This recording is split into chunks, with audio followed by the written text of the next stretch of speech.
Ніл Юревич. Так скончилося дитинство. Дитинство моє раптом і назавсёды скончилося у конце сакавіка 43-го. На другі дзень пасля гібелі хатыні і хатынцаў. І здарылася гэта на слабодскіх могілках у кар'еры, з якого калісьці бралі на будаўніцтва гравійкі пясок. Дзень хатыні я помню.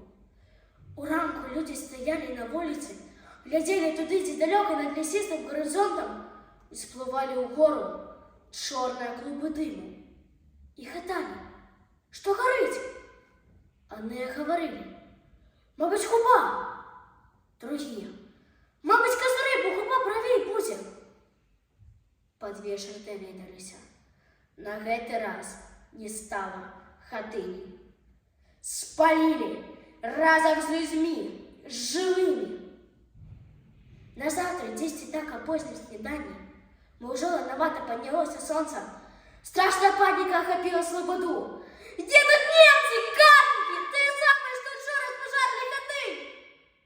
Вестку перадавалі ў такім удушэнні і трывозе, што ніхто не перапытваў, адкуль вядома і ці праўда гэта. Усе, хто мог, кінуліся ўцякаць, пераважана дарогай на Інаревіча. На Інаревіча пабеглі Ліна з Леўкам, нашы старэйшыя. Ліне 17, камсамолка, Леўку 14. Чаму не пусціла мама разам з імі і мяне? Усяго на 2 гады меншага за брата. У яе склаўся свой план, як уратаваць нас, астатніх, калі карнікі ўсё ж знайдуць учыняць расправу. Яна загадала усім хусенька абуцца і адзецца, а 4-гадовая Маратика абула і апранула сама.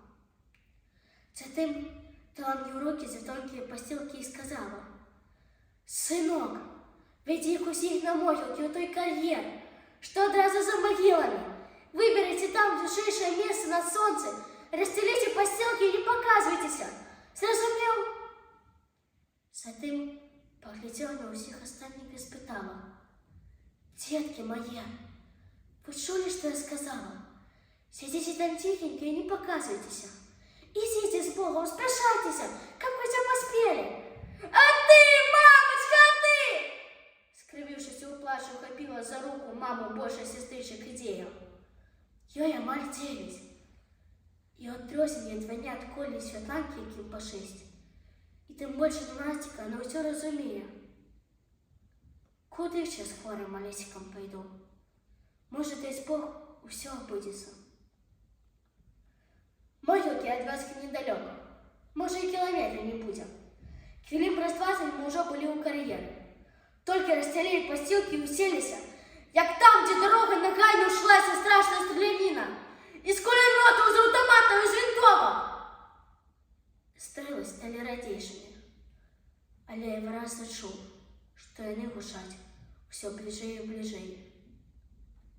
«Руки вверх! Неизвестно! Вставай, сволочи!» Стрелка охотнику справа затели нас винтовками, выскочили несколько мужчин. У черных шинелях и у черных пилотках. Крики либо такие нечаканные и страшные, что подкопиться одразу не копило силы. Не слухались ноги. Нарешті я встал и поднял над плечима руки. «А деточки мои! А мамочка любая! Я ніжно позабиваю зараз!» Согласила, залементовала одна лишь идея, помогаючи стать земли меньшим. «Поднимайте руки!» — повторю я злостным не своим голосом команду фашистов. Полисаетесь прямо на нас. И прямо в очі нам глядять нацеленные дулы, якія з кожним кроком каменькаў робяцца ўсё большымі і большымі. І вось я нічога, нарэшце, апрача гэтай чорнай смерці, не бачу. Нават тых, што іх трымаюць у руках. Дулы! Адразу некалькі уперліся мне амаль у самы твар і замёрлі, знерухомілі. Я стою моўчкі. Поруч з паднятымі рукамі стаяць усе іншыя партызаны.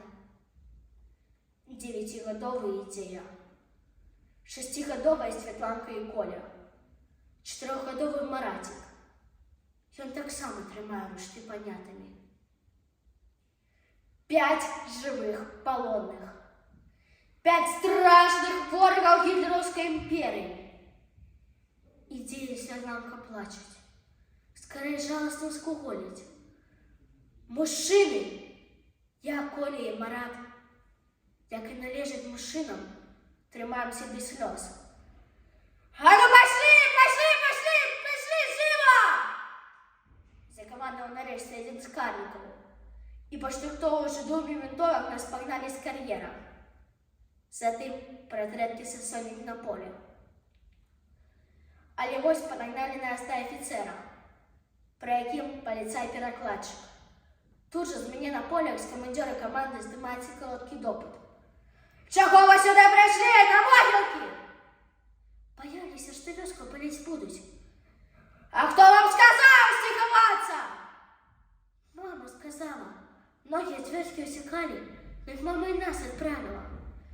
И у этот мама закричала, заремонтовала идея. А вот наша мамочка! Для нас не спасить, як нас горе спагети грязі! А мамочка любая! Я лиш хочу зробити твоїх маленьких діточок! Тихо! Злостно крикнула сестрой тих ученых, что гнали нас. Замовчи, штанючка! Гадкою короткою пастю оглядала тудиці наша сітіба. І сапраўды убачила во мне каля коньки маму. А соль з пагорка було вельми добре віддать. Як яна ломить широкі, кидається з боку у бок, не зводячи вище і сужить за нами. Поглядели туди на нашого мною поліцаї. А де ваш батько? Дома чи у партизана? Почули чергове питання. Батьки нема у нас. Глуши, не думаючи, не тянучи, що роблю, ці разом не відказую. А де його? Його забрали на війну. Я ще у 41-м. Страшно було подумати, що було б, коли б карники почали знімати допит з них, з дітей. Але льосом було нам сучно розмінувся за смертю. У той погодний весновий день.